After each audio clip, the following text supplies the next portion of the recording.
Thank you, Madam Chair. What is impressive to me is that a 1977 Exxon report said there is, quote, general scientific agreement that the most likely manner in which mankind is influencing the global climate is through carbon dioxide release from the burning of fossil fuels. That was in 1977.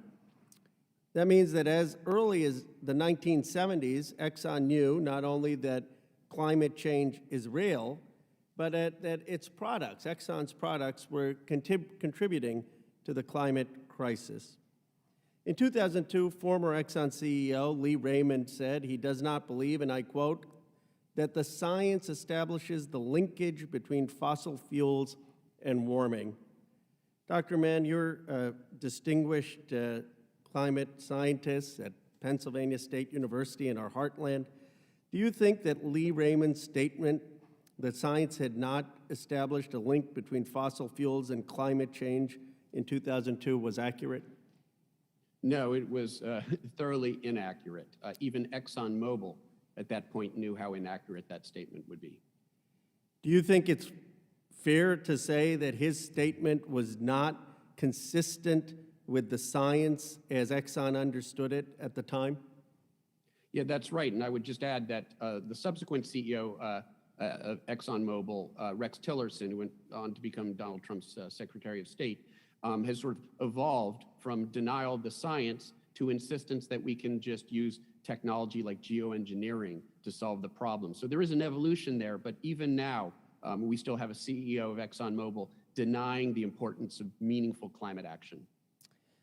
Well, I guess, you know, in front of this hearing, Darren Woods, and, you know, my interest is actually not to embarrass him. He told us that, quote, I think Mr. Raymond's statement was consistent with the science at the time. Do you think at the very least he should retract that or correct the record? I mean, is there any plausibility for that statement? Yeah, the statement is inconsistent with internal reports from ExxonMobil's own scientists in 1977 and 1982.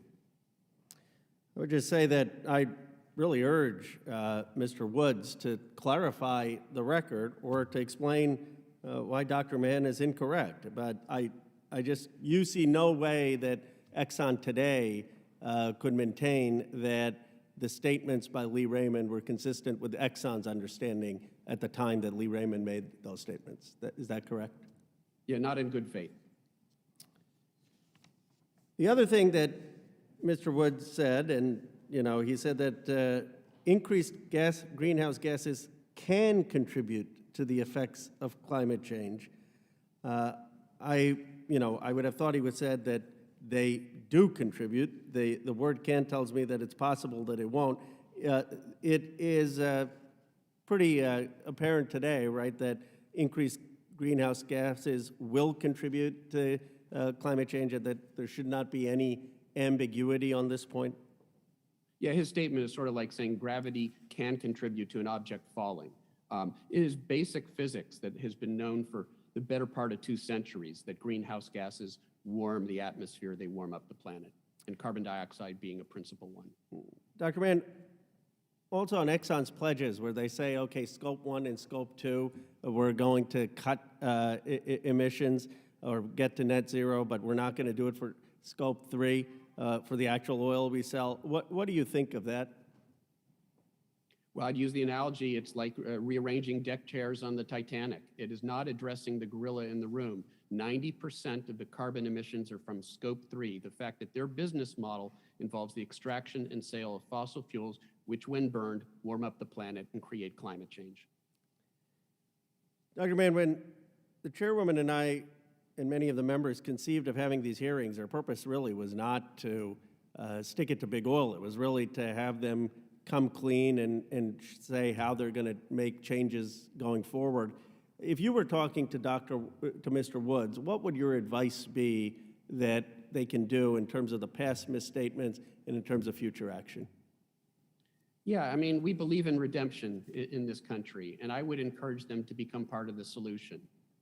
It's not too late for them to embrace the need to address the climate crisis and to become heroes by helping us steer quickly away from fossil fuels. There is still time for them to have that be their legacy.